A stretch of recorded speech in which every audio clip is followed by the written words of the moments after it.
Hello dear students, let's start our study once again. इसके पहले वाली वीडियो में मैं आप लोगों को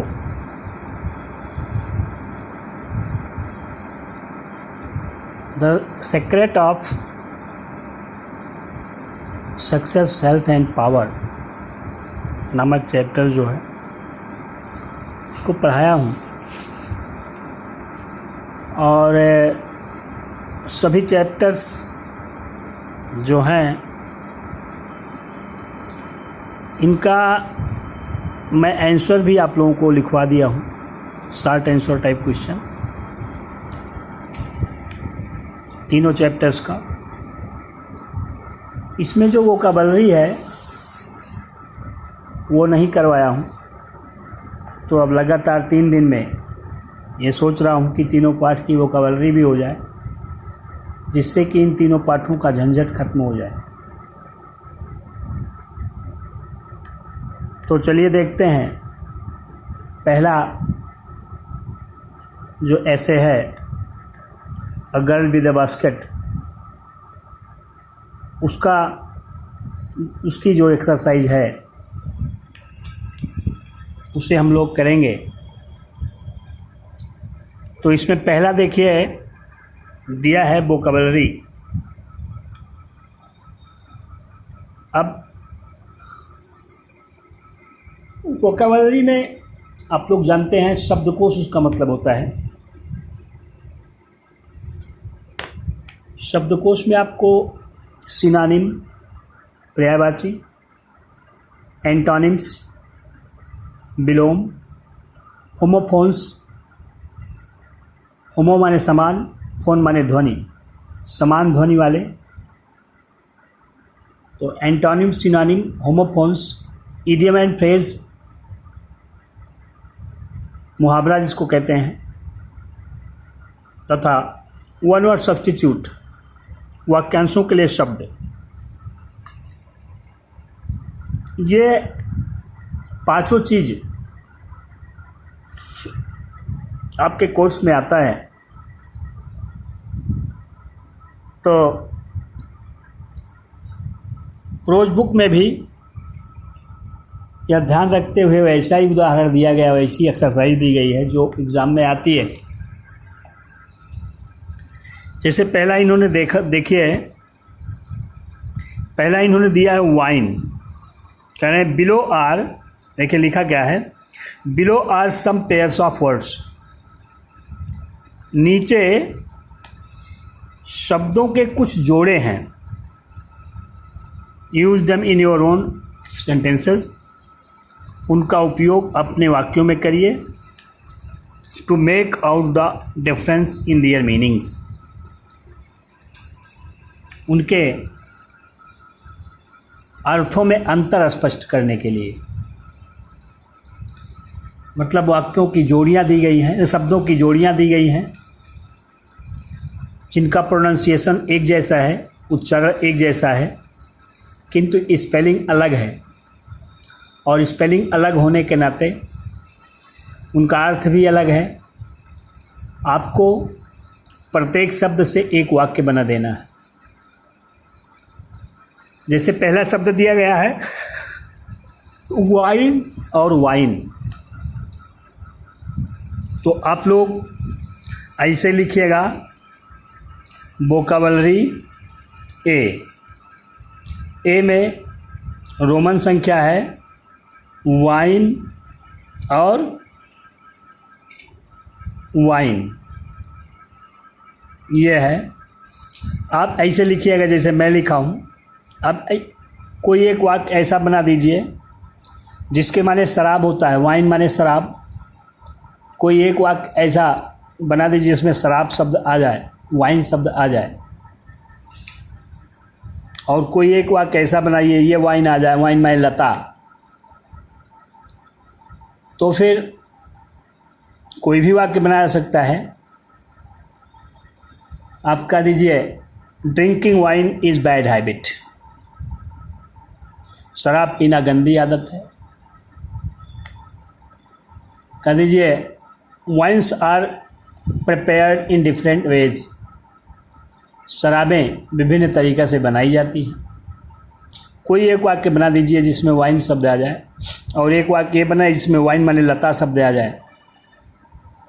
आप लिख दीजिए, the writer saw pumpkin vines trailing over the dry walls. लेखक भद्दी दीवारों पर लटकते हुए कद्दू की लताओं को देखे। ये इसी पाठ में है। तो इस तरह से आप सभी का करिएगा।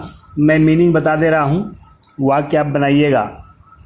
अगला है लूज। लूज, पहले लूज मीन्स खोना और दूसरे लूज मीन्स खोलना या ढीला करना।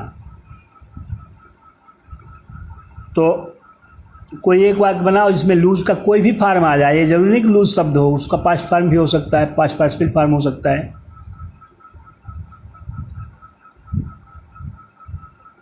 आप कह दीजिए,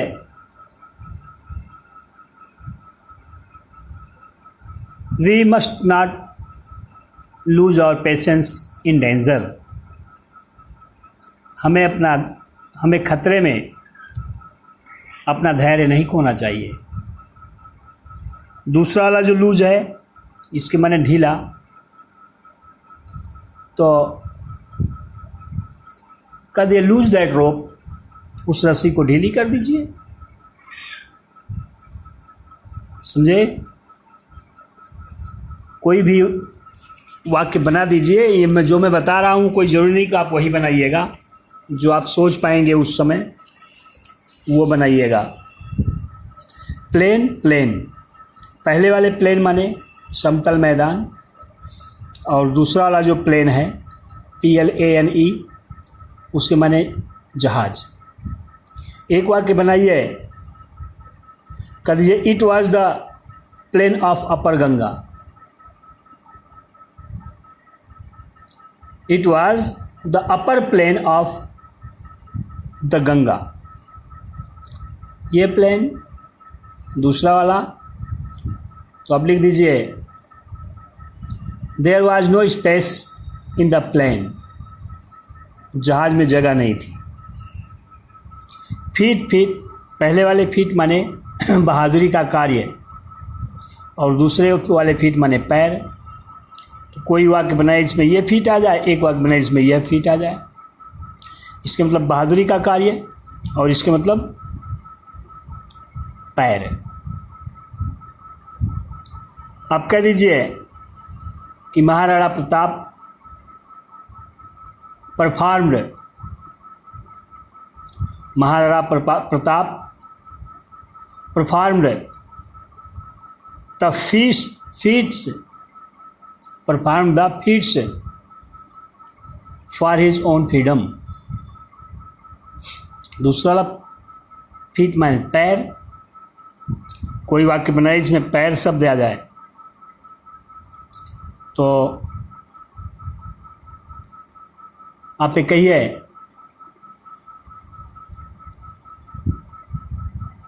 his feet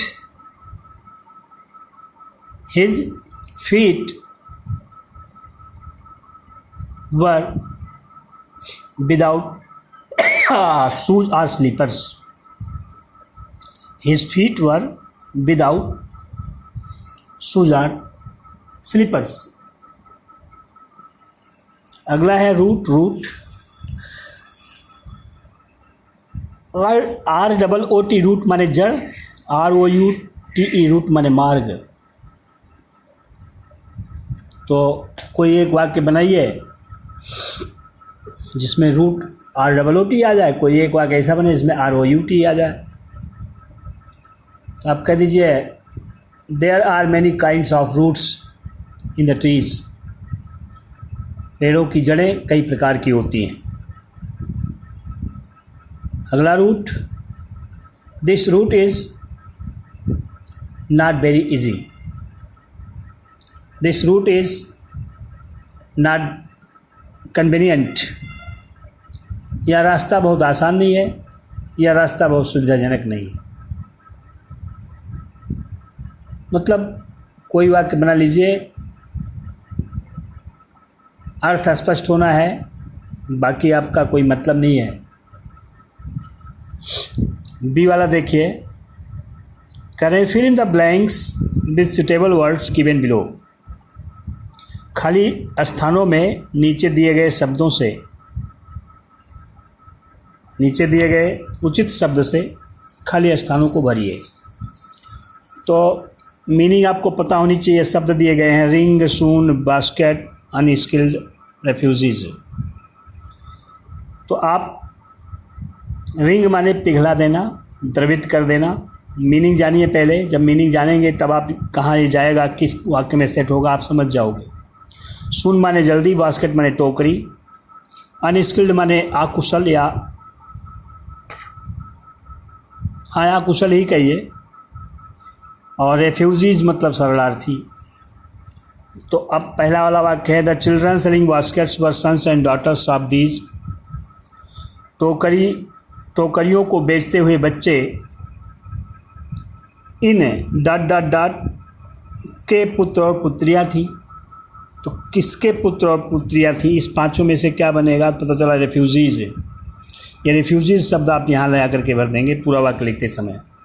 the children selling baskets were sons and daughters of these refugees. The average labourer makes 30 cents a day or less than $2 a week। औसतन मजदूर प्रतिदिन 30 सेंट अथवा प्रति सप्ताह $2 से भी कम कमाता है। कैसा मजदूर, अनस्किल्ड लेबरर, अकुशल मजदूर। पहले वाले में रेफ्यूजी, दूसरे वाले में अनस्किल्ड। तीसरा वाला वाक्य है, they were out of food. तो soon they were out of food, जल्दी ही उनका भोजन खत्म हो गया था। चौथा, I bought one tiny basket for a few annas. मैं कुछ आने में एक छोटी सी टोकरी खरीदा। बास्केट यहाँ भर दिया जाएगा। My answer and I had not spent 50 cents। यहाँ देखिए उन शब्दों में से नहीं भरना है, ये खाली स्थान, इस खाली स्थान भरने के लिए शब्द दिए गए इसी वाक्य के अंत में। देखो फिर, टाइड, फील्ड, एम्प्टी, वैकेंट। तो फील्ड भरा जाएगा, my arms were field and I had not spent 50 cents। मेरी भुजाएं भरी हुई थी और मैं 50 सेंट भी खर्च नहीं किया था। She pleaded and wagged in tones. वह ऐसे आवाज़ में विनती करती थी और याचना करती थी, दैट वुड एनी हार्ट, जो किसी भी हृदय को द्रवित कर देता, रिंग। तो ये हो गया, she pleaded and wagged in tones that would ring any heart. तो ये आप लोगों का पूरा हो गया। ठीक, अब सी वाला देखते हैं। सी वाला लिखा है कि keep the antonyms of the following words. निम्नलिखित शब्दों का विलोम लिखो। तो विलोम लिखने का सिस्टम तो आपको पता है ना। आप ऐसे एक लकीर खींच दें, यहाँ लिख दें वर्ड्स और यहाँ लिख दें एंटोनिम्स। ठीक, जो शब्द आपको दिए गए यहाँ लिख दें और यहाँ जो शब्द लिखें उसकी एंटोनिम यहाँ लिख दें। ऐसे ऐसे आप लिखते हुए चले जाएं, ऐसे लिखिएगा। तो ओपन माने खोलना, तो क्लोज माने बंद करना। एंटोनिम मतलब विलोम लिखना है ओपन का, शट या क्लोज। लूज का टाई, लूज माने ढीला करना, तो टाइट। अगर क्रिया का हो तो टाई केवल लिखना पड़ेगा, TIE। और अगर विशेषण मानते हो लूज, ढीला, तो कसा हुआ, तब आपको टाइट लिखना पड़ेगा। फिलहाल टाई लिखिएगा, TIE। और ग्रेट माने महान, तो मीन या लो, स्किल्ड कुशल तो अनस्किल्ड अकुशल, एबल तो योग्य, अनएबल यू एन उसी के आगे जुड़ जाएगा अनएबल, स्किल्ड में भी यू एन जुड़ जाएगा, एंटानिम हो जाएगी। ऑफेंस, ऑफेंस का डिफेंस हो जाएगा DEFENCE डिफेंस। ऑफेंस माने हमला, तो डिफेंस माने बचाव या सुरक्षा। अगला है एजुकेटेड तो अनएजुकेटेड, इसी के सामने यू एन जुड़ जाएगा। एजुकेटेड माने शिक्षित, अनएजुकेटेड माने अशिक्षित। और है मेजर, मेजर माने बड़ा तो माइनर माने छोटा, MINOR। और इंडिपेंडेंस, इंडिपेंडेंस मतलब होता है स्वाधीनता, तो डिपेंडेंस निर्भरता, डिपेंडेंस माने निर्भरता हो जाएगी, INA निकल जाएगा। वार्म माने गर्म, तो कूल माने ठंडा। इस तरह से आप लोग एंटानिम लिख दीजिएगा। फिर सिनोनिम, सिनोनिम भी वैसे लिखना होता है जैसे एंटानिम लिखना होता है। सभी शब्दों को पहले आप वर्ड्स में लिख लीजिए, फिर उनकी सिनोनिम लिख दीजिए। जैसे गारमेंट माने कपड़ा, तो यूनिफॉर्म माने कपड़ा, क्लॉथ माने कपड़ा, ड्रेस माने कपड़ा, जो भी कह दीजिए तो क्लॉथेज लिख दीजिएगा। सेक्रेड माने पवित्र, तो हाली माने पवित्र, ठीक है। और पार्टीशन माने विभाजन, तो सेपरेशन लिख दीजिएगा। सेपरेशन SEPRATION, सेपरेशन माने विभाजन। और प्लीजेंट, प्लीजेंट मतलब सुखद, तो जॉयफुल, जॉयफुल आप लिख दीजिएगा। एक्सटेंडेड प्रदान किया, तो प्रोवाइडेड या गेव। और ग्लिम्स, ग्लिम्स मतलब झलकी, तो आप शो लिख दीजिएगा, SHOW शो, प्रदर्शन। और ब्रेव तो बोल्ड, ब्रेव की सिनोनिम बोल्ड आप लिख दीजिएगा। गैलेंट लिख दीजिएगा। कैंडिड माने पवित्र है, तो प्योर माने पवित्र है। एफर्ट माने प्रयास, तो अटेम्प्ट माने प्रयास, ATTEMPT अटेम्प्ट। क्लेवर माने धूर्त, तो कनिंग माने धूर्त, CUNNING। या श्रीवुड माने धूर्त, SHREWD, जो भी आप लिख पाइएगा लिख लीजिएगा। आगे कह रहे हैं use the following expressions in your sentences so as to bring out their meaning clearly. इनका अर्थ क्लियर करने के लिए निम्नलिखित अभिव्यक्तियों को अपने वाक्यों में उपयोग कीजिए। मतलब ये फ्रेजेस दिए गए हैं, इनसे आपको वाक्य बना देना है। टू रिंग द हार्ट, हृदय पिघलाना, हृदय को द्रवित करना। तो आप कह दीजिए the tone and manner of the girl, the tone and manner of that girl were enough to ring any heart. बालिका की आवाज़ और तौर तरीके किसी भी हृदय को द्रवित करने के लिए पर्याप्त थे। ऑन द एज ऑफ, कगार पर। आप कह दिए during the lockdown many families are on the edge of starvation.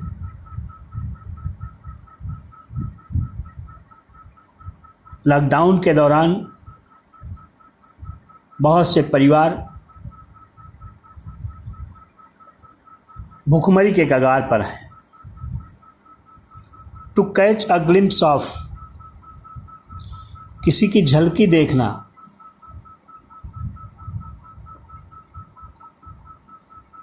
The writer was trying to catch a glimpse of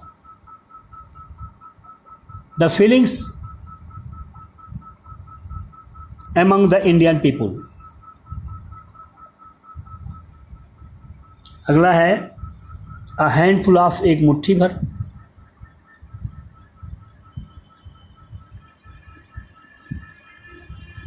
आप कहिए a farmer